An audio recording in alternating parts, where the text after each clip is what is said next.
Bismillahirrahmanirrahim. Assalamualaikum warahmatullahi wabarakatuh.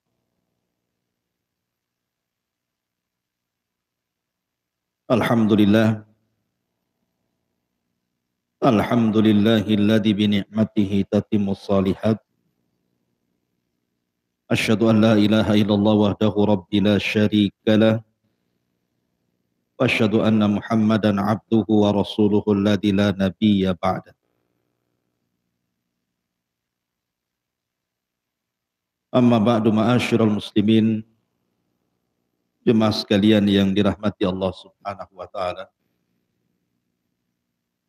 Kita lanjutkan kajian kita masih membahas Siratul Mustafa, sejarah manusia pilihan Rasulullah Muhammad sallallahu alaihi wasallam. Dan kita masuk atau masih masuk pada permulaan dakwah Nabi sallallahu alaihi wasallam. Salah satu dari sahabat Nabi sallallahu alaihi wasallam yang masuk ke dalam Islam antara pertengahan dakwah sirriyah dan dakwah jahriyah adalah Asadullah, singanya Allah. Siapa? Hamzah ibn Abdul Muttalib al-Hashimi al-Qurashi. Bagaimana kisah masuk Islamnya Hamzah ini?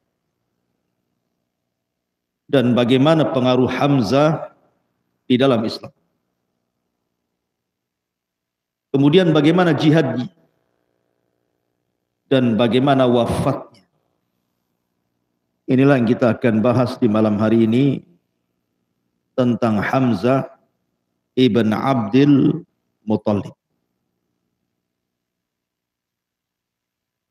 Kita tahu bahwa Abdul Muttalib itu memiliki anak secara keseluruhan itu sekitar 17. 10 anak laki-laki dan 7 anak perempuan. Dan mereka adalah paman-paman dan bibi-bibi Nabi sallallahu alaihi wasallam. Ada sebagian mereka yang meninggal sebelum Nabi diutus menjadi Nabi dan Rasul. Ada juga yang paman-paman Rasul itu masih hidup sampai diangkatnya beliau menjadi Nabi dan Rasul. Baik dari paman ataupun dari bibi. Tetapi dari paman-paman Nabi sallallahu alaihi wasallam yang 10 dari keturunan Abdul Muttalib itu, yang hidup sampai diangkatnya Nabi menjadi Nabi dan Rasul 4 orang. 2 mukmin dan 2 kafir. Adapun yang mukmin Hamzah yang kita akan bahas, dan yang kedua Abbas ibn Abdul Muttalib. Adapun yang kafir dibagi 2. Kafir yang memusuhi Rasul, Abu Lahab, dan kafir yang tidak memusuhi Rasul, bahkan cenderung membela dakwah Rasul, Abu Talib. Inilah paman-paman Nabi sallallahu alaihi wasallam yang hidup sampai diangkatnya beliau menjadi Nabi dan Rasul. Ma'asyiral muslimin yang dimuliakan Allah Subhanahu wa taala, siapa Hamzah itu? Hamzah adalah Hamzah ibn Abdul Muttalib ibn Hashim ibn Abdi Manaf, dan turunannya sampai kepada Adnan dan begitu seterusnya. Sebenarnya Hamzah ini bukan hanya sekedar paman Nabi sallallahu alaihi wasallam, tetapi dia juga adalah saudara sepersusuan Nabi. Di satu sisi saudara sepersusuan, Tapi sisi lain, Hamzah ini adalah paman Nabi dan sama-sama yatim. Makanya kemudian disusukan di satu wanita sehingga menjadi anak susuan dengan Nabi Shallallahu Alaihi Wasallam. Sama-sama disusukan kepada seorang wanita yang bernama Tuwaibah. Tuwaibah ini dulunya budaknya Abu Lahab. Ketika Rasul lahir dimerdekakan. Lah Tuwaibah inilah yang kemudian mengangkat anak susuan diantaranya Hamzah. Kemudian Abu Salamah. Kemudian Nabi Shallallahu Alaihi Wasallam. Ini jadi saudara sesusuan semua. Adapun kehidupan di zaman jahiliyah, jadi Hamzah ini orang awam, dia nggak peduli dengan orang-orang Quraisy. Jadi dia hanya berburu saja, dia suka berburu gitu saja orang. Jadi setiap hari dia latihan memanah, latihan berkuda, latihan menombak, dan suka berburu. Anehnya yang diburu itu bukan seperti kita berburu. Kalau antum berburu apa? Ayam kampung. Kalau Hamzah ini buruannya adalah asad, singa yang diburu. Berburu singa. Makanya dia selalu menggunakan mantel dari kulit singa. Karena yang diburunya adalah singa. Wajar kalau kemudian gelarnya disebut Asadullah. Asadullah itu artinya singanya Allah dan singanya Rasulullah Sallallahu Alaihi Wasallam. Jadi bagaimana masuk Islamnya Hamzah ibn Abdul Muttalib? Begini ceritanya. Ketika Nabi Sallallahu Alaihi Wasallam pada tahun ke-6 setelah diangkatnya beliau menjadi Nabi dan sudah punya markas di Daril Arqam ibn Abi Arqam. Jadi Hamzah ini suatu ketika berburu dan Nabi Shallallahu Alaihi Wasallam ketika itu pergi ke Bukit Safa. Tiba-tiba di perjalanan ke Bukit Safa datang Abu Jahal, Fir'aun Yaumati.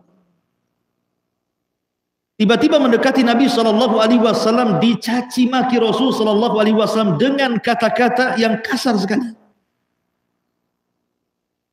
Tapi Nabi Shallallahu Alaihi Wasallam diam saja. Karena Nabi Shallallahu Alaihi Wasallam tentu memberikan contoh terbaik. Rasul diam, karena tahu bahwa kalau dilayani percuma. Melayani Abu Jahal. Lah ketika Nabi Shallallahu Alaihi Wasallam dicaci maki, rupanya di situ ada budaknya Abdullah ibn Jad'an. Mendengar, menyaksikan bagaimana Abu Jahal itu maki-maki Nabi.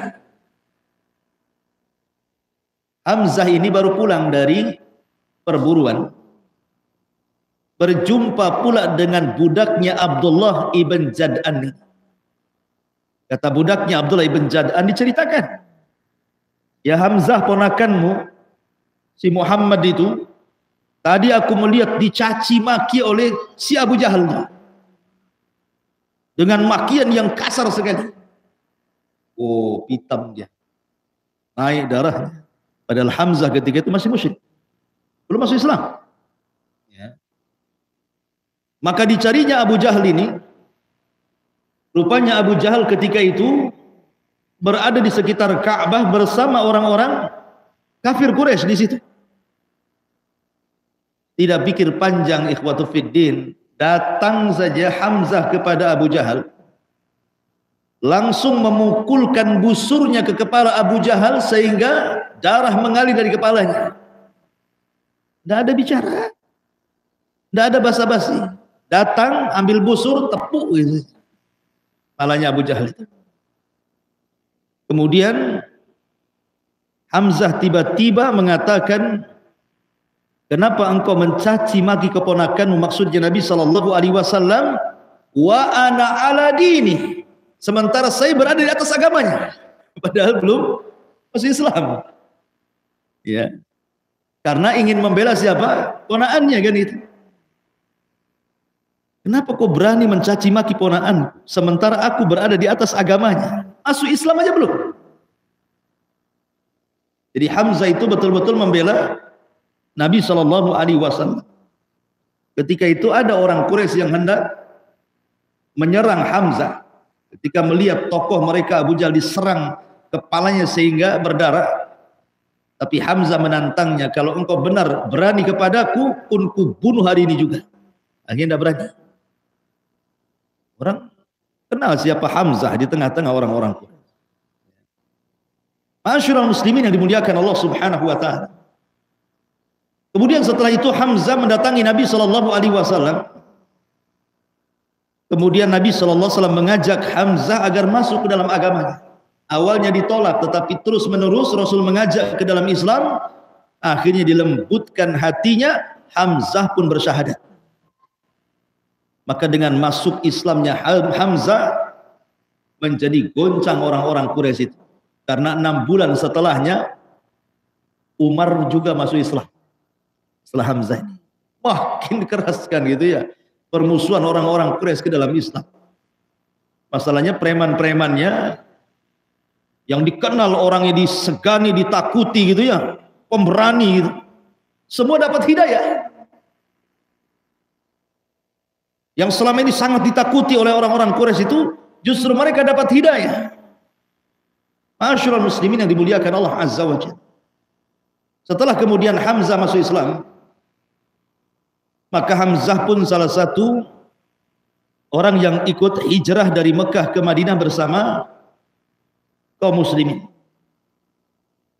Kemudian dia pun dipersaudarakan oleh Nabi SAW dengan seorang sahabat Ansar namanya Zaid ibn Harithah. Lah kita tahu bahwa ketika itu belum ada peperangan antar kaum muslimin dengan orang kafir Quraisy.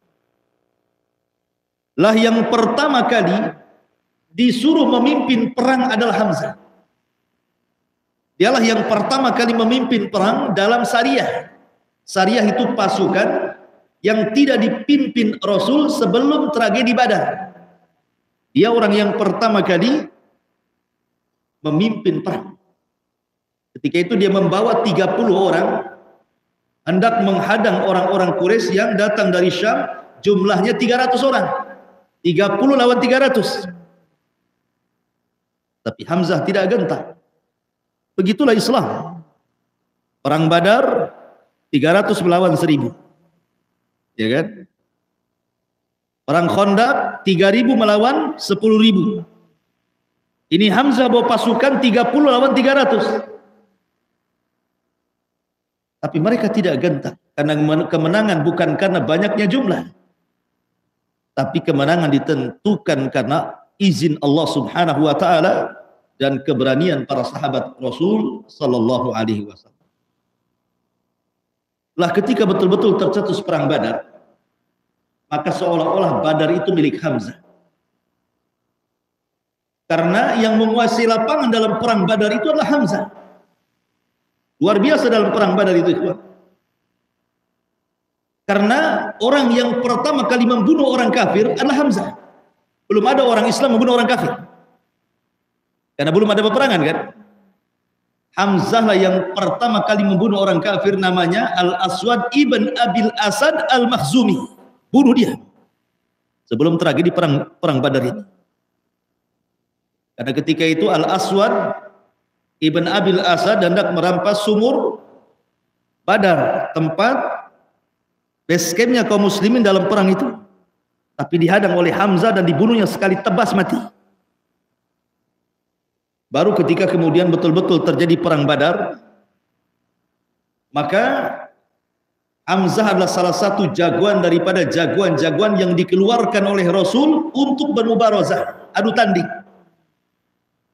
Jadi ketika itu kan orang-orang musyrik mengeluarkan beberapa orang yang dianggap jagoan-jagoan oleh orang-orang kafir Quraisy itu. Seperti Syaibah ibn Rabi'ah, Utbah ibn Rabi'ah, Handalah ibn Abi Sufyan. Itu jagoan-jagoannya orang-orang musyrik itu. Maka ketika itu orang-orang Ansor, 3 sahabat Ansor maju. Tapi orang musyrik Quraisy tidak mau. Kami tidak mau melawan kalian. Kami tidak kenal kalian. Kami hanya ingin melawan abna umumatina, anak-anak paman kami saja. Keluarkan dari Quraisy, jangan dari Madinah. Maka Nabi SAW memilih ketika itu pertama Hamzah dikeluarkan, kemudian Zaid ibn Harithah, dan yang paling kecil masih remaja Ali bin Abi Thalib. Dan Hamzah berhasil membunuh Syaibah ibn Rabi'ah. Kemudian Ali radhiyallahu an juga sama berhasil membunuh lawan musuhnya, termasuk juga Zaid ibn Harithah. Artinya dalam mubarazah kaum muslimin sudah dimenangkan. Karena minimalnya ketika para jagoan ini dikalahkan itu sudah membuat ciut pasukan. Maka ketika betul-betul terjadi perang Badar, maka seolah-olah Badar itu milik Hamzah. Hamzah sangat luar biasa dalam perang ini sehingga Allah taklukkan orang-orang kafir Quraisy, bahkan 70 dari kafir Quraisy menjadi tawanan kaum muslimin dan perang pun dimenangkan. Sehingga dendamnya kepada Hamzah orang-orang Quraisy luar biasa. Ada yang mengatakan Zubair ibn Mut'im punya budak namanya Wahsy. Ada yang mengatakan bahwa Wahsy itu budaknya Hindun, istri daripada Abi Sufyan. Wallahu alam, yang jelas bahwa apakah Zubair bin Mut'im ataukah Hindun, sama-sama keluarganya terbunuh dalam perang Badar oleh Hamzah. Makanya kemudian mereka mengatakan kepada Wahsy, budak ini, ahli tombak ini, ya Wahsy, kalau engkau bisa membunuh Hamzah, maka sebagai imbalannya kau akan merdeka dan diberikan imbalan sekian dan sekian. Maka dari situ Wahsy pun semangat ingin mengincar Hamzah. Ketika betul-betul terjadi perang Uhud, dan ini perang kekalahan kaum muslimin. Di awal peperangan kan kaum muslimin menang. Dan Hamzah luar biasa dalam peperangan itu. Sehingga ketika itu Wahsy tidak ikut terlibat peperangan sama sekali. Wahsy itu hanya bersembunyi karena dia tidak hendak ikut perang melawan orang-orang Islam. Dia hanya membidik Hamzah saja. Hamzah tahu ada Wahsy. Tapi Hamzah mengira Wahsy ini, alah siapa Wahsy ini? Tidak dikenal kepahlawanannya. Jadi dianggap enteng oleh Hamzah. Makanya dalam peperangan itu tidak boleh menganggap enteng siapapun. Walaupun Anda seorang jagoan gitu ya, tidak boleh dalam peperangan menganggap enteng siapapun. Karena Hamzah ketika menganggap enteng Wahsy, Wahsy lah yang membunuh dia. Karena dianggap enteng biasa saja, nggak mungkin macam-macam gitu ya. Karena bukan tentara. Tiba-tiba Wahsy sudah memegang tombaknya. Ketika ada kesempatan, maka Wahsy pun melempar tombak dan persis mengenai Hamzah. Dengan sebab itulah kematian Hamzah. Dan lebih parah lagi, Hindun datang, kemudian membelah perutnya, diambilnya usus-ususnya, dibuat gelang, kalung dan anting, bahkan dimakan darahnya. La haula wala quwwata illa billah. Makanya ketika terjadi banjir di negeri Saudi dan mengenai para syuhada Uhud, yang namanya pasir kena air, maka pasir itu akan mengangkat ke permukaan sehingga jasad-jasad para syuhada Uhud 14 tahun yang silam ngapung ke atas. Dan oleh kerajaan Saudi kemudian dipindah kuburan. Dan subhanallah, jasad para sahabat masih utuh. Tidak ada yang dimakan cacing. Biasanya kalau sudah puluhan tahun kan tinggal tulang belulangnya kan. Bahkan masih dikenali ini Hamzah dari bekas jahitannya di perut. Ma'asyiral muslimin yang dimuliakan Allah Subhanahu wa taala. Maka Hamzah pun terbunuh oleh Wahsy. Dari situlah Nabi SAW sedih banget. Bagaimana tidak sedih? Dia paman, sekaligus saudara sepersusuan, sekaligus orang yang betul-betul memiliki pengaruh dalam Islam sama dengan Umar ibn al-Khattab radhiyallahu anhu. Makanya sedih. Ketika kemudian Allah takdirkan pembunuh Hamzah Wahsy ini masuk Islam, maka dia datang kepada Nabi SAW. Tapi Rasul kalau melihat Wahsy teringat pamannya Hamzah, sehingga dia mengatakan kepada Wahsy, palingkan wajah, jangan pernah aku menatap wajah. Makanya Wahsy itu kalau hadir di majelis taklim Nabi itu paling belakang duduknya, balik tiang, supaya Nabi tidak lihat. Ya. Kenapa? Karena Nabi selalu terbayang siapa? Hamzah. Selalu terbayang Hamzah. Kalau sekarang orang cari tiang, nyandar. Ya. Lalu cari tiang, Wahsy sembunyi ya. Nah, sekarang cari tiang, ya apa itu? Masya Allah. Bahaya. Sudah mati? Belum? Baik, kembali. Intinya bahwa kemudian Wahsy pun berjanji, karena dia telah membunuh orang yang paling dicintai Rasul, Hamzah ibn Abdul Muttalib, maka dia pun ingin membunuh orang yang paling dibenci Rasul. Siapa? Musailamah al-Kadzdzab. Maka ketika terjadi perang Yamamah di masa Khalifah Abu Bakar Siddiq radhiyallahu anhu, maka ada perang yang disebut dengan Hadiqatul Maut, kebun kematian. Ada kisah tentang kebun kematian. Karena ketika tentara Khalid bin Walid dan tentara kaum muslimin menyerang Yamamah, pasukan Musailamah al-Kadzdzab, mereka terdesak kalah kemudian masuk ke kebun. Kemudian mereka membentengi diri di kebun itu, sehingga kaum muslimin susah untuk menerobos kebun itu karena ada bentengnya. Sampai akhirnya Allah takdirkan benteng Musailamah pun roboh, maka kaum muslimin berhasil masuk ke dalamnya dan Wahsy berhasil membunuh Musailamah al-Kadzdzab.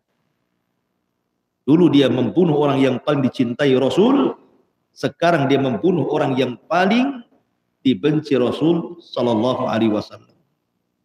Itulah Hamzah ibn Abdul Muttalib.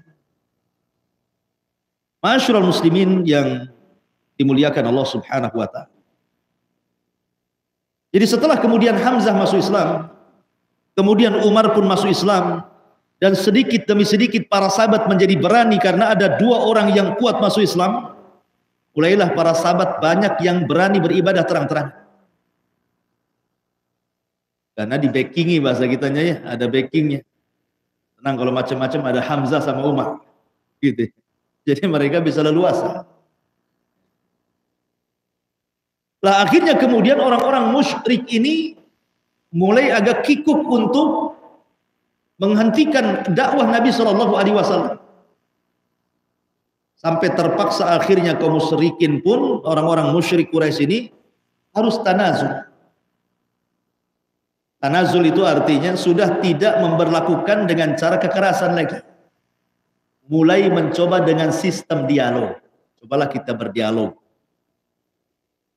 Diutuslah seseorang kepada Nabi Shallallahu Alaihi Wasallam. Di antaranya yang diutus adalah pemimpin daripada orang-orang Quraisy, namanya Utbah bin Rabi'ah. Utbah ibn Rabi'ah disuruh untuk berdialog dengan Nabi Shallallahu Alaihi Wasallam. Coba kau datang kepada si Muhammad itu, ngomong baik-baik, maunya gimana? Maka berangkatlah Utbah ibn Rabi'ah menemui Rasul Shallallahu Alaihi Wasallam. Apa kata Utbah ibn Rabi'ah? Dia mengatakan, ya Muhammad, in kunta turidu malan, kalau engkau ingin harta banyak, jama'na min amwalina takun aghnan nas, maka kami akan kumpulkan harta-harta kami dan engkau menjadi orang yang paling kaya di tengah-tengah orang Quraisy.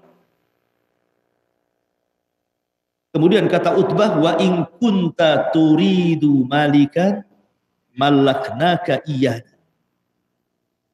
Tapi kalau engkau ingin menjadi penguasa, ingin menjadi raja, maka kami akan jadikan engkau pemimpin kami dan raja kami. Asal berhenti dari dakwahmu, gabung dengan kami. Wa in kunta turidu nisaan jawaznak bi ajmali fatati Quraisy. Kalau memang engkau ingin seorang wanita, kami akan carikan wanita tercantik dari wanita-wanita Quraisy, kami nikahkan dia dengan kamu. Wa in kunta majnunan allajna. Kalau engkau memang gila, kami carikan tabibnya, kami obati. Silakan. Mau milih mana? Kalau dai zaman sekarang ditawari kayak gitu, oke lah. Mana rumahnya? Mana hartanya? Jadi saya jadi dai lah. Gitu. Jadi pengusaha saja lah.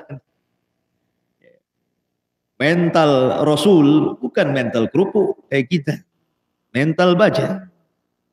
Nabi SAW tidak menggubris tawaran-tawaran itu. Sampai Utbah ibn Rabi'ah ngomong terus. Sampai akhirnya berhenti sendiri. Ketika Utbah ini berhenti, maka Nabi SAW mengatakan, ya Utbah, kau dari tadi bicara, aku dengar. Sekarang gantian kita bicara. Maka Nabi SAW setelah mendapatkan izin untuk bicara, Rasul tidak bicara dengan retorika pembicaraan yang dilakukan seperti Utbah bin Rabi'ah, tidak. Dia langsung membaca Quran. Itulah Rasul. Rasul tidak banyak ngomong, langsung membaca Al-Quran. Kata Nabi, ya Aba Al-Walid, fasma minni, dengarkan kata-kata. Kemudian Rasul mengatakan, Bismillahirrahmanirrahim. Hamim. Tanzilun minarrahmanirrahim. Kitabun fussilat ayatuhu Qur'anan Arabiyan liqaumin ya'lamun basyiran wa nadhiran fa'arada aktsaruhum fahum la yasma'un wa qalu qulubuna fi akinnatin mimma tad'una ilaihi wa fi adhanina waqrun wa min bainina wa bainika hijabun fa'mal innana 'amilun. Hamim, Quran ini diturunkan dari Tuhan yang Maha Pengasih, Maha Penyayang. Kitab yang ayat-ayatnya dijelaskan, bacaannya dalam bahasa Arab untuk kaum yang mengetahui, yang membawa berita gembira dan peringatan, tetapi kebanyakan mereka berpaling darinya serta tidak mendengarkan, dan mereka berkata, hati kami sudah tertutup dari apa yang engkau serukan kepada kami, dan telinga kami sudah tersumbat, dan di antara kami dan engkau ada dinding. Karena itulah lakukanlah sesuai kehendakmu, sesungguhnya kami akan melakukan sesuai dengan kehendak. Ketika Rasul membacakan ayat ini, hasbuka ya Muhammad, hasbuk, cukup. Dalam riwayat yang lain, Nabi SAW membaca, fa in a'radu fakul anzartukum sa'iqatan misla sa'iqati 'adi wa samud. Kalau mereka orang-orang kafir Quraisy itu berpaling dari dakwahku, nanti akan datang kepada mereka halilintar yang pernah halilintar itu menghancurkan kaum 'Ad dan kaum Samud. Mendengar kehancuran kaum 'Ad dan Samud, ketakutan Utbah ini, hasbuka yang cukup wahai Muhammad. Dan dia tahu bahwa Nabi ini kalau berdoa mustajab. Nah, dari sini Utbah terpengaruh dengan bacaan Quran yang dibaca Nabi. Sehingga ketika dia pulang kepada kaumnya menunggu-nunggu kabar. Macam mana keputusanmu dengan dia? Apa-apa, kira-kira apa-apa? Tetapi mereka mengatakan, ya Utbah, aku lihat wajahmu berbeda ketika engkau pulang dan ketika engkau berangkat. Ada apa dengan kamu, katanya? Kau tersihir dengan si Muhammad ya? Tiba-tiba Utbah ini justru malah kemudian membela Nabi Shallallahu Alaihi Wasallam. Maksudnya, gimana aku mau menyalahkan dia? Sementara kata-katanya maksudnya Al-Quran yang dibaca, itu memang kata-kata yang luar biasa, yang tidak dimiliki siapapun. Setiap kami mendengar kata-katanya menjadi nikmat, menjadi lezat. Dan kami menambah mendorong untuk semakin mendengar.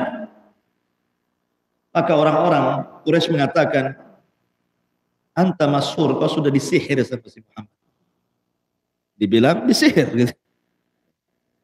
Akhirnya ma'asyiral muslimin, diutus lagi orang lain untuk berdialog dengan Nabi Shallallahu Alaihi Wasallam. Datanglah orang ini kepada Rasul dan mengatakan, sudah gini saja, bagaimana kalau kita berdemokrasi sajalah? Engkau kau coba dulu sembah Tuhan kami setahun, nanti tahun depan kami sembah Tuhanmu setahun juga. Kalau cocok, kau yang ikut agama kami atau kami yang ikut agama kalian. Demokrasi kan gitu ya.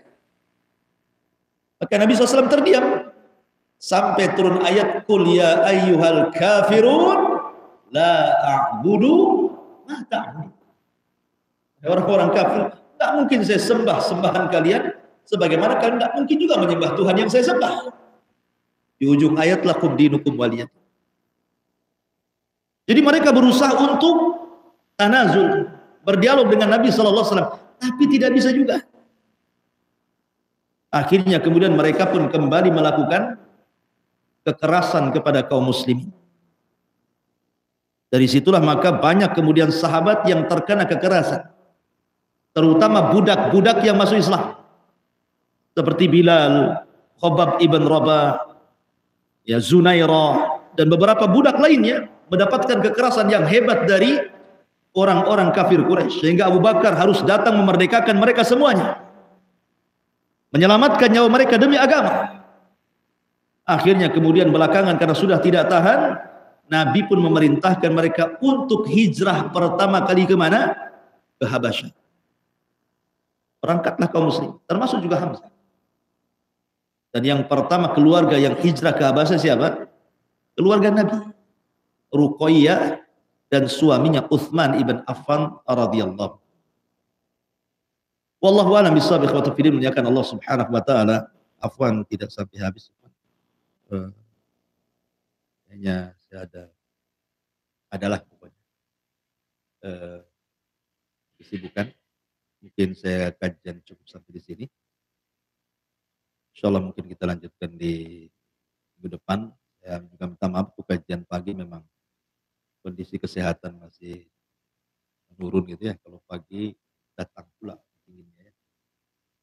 Kemudian kalau sehat betul, insyaallah kita mulai lagi kajian pagi, dan saya minta doa kepada antum supaya dapat diberikan kesehatan dan dipulihkan. Subhanallah bihamdika, asyhadu an la ilaha illa anta, astaghfiruka wa atubu ilaik. Allah ta'ala. Assalamualaikum warahmatullahi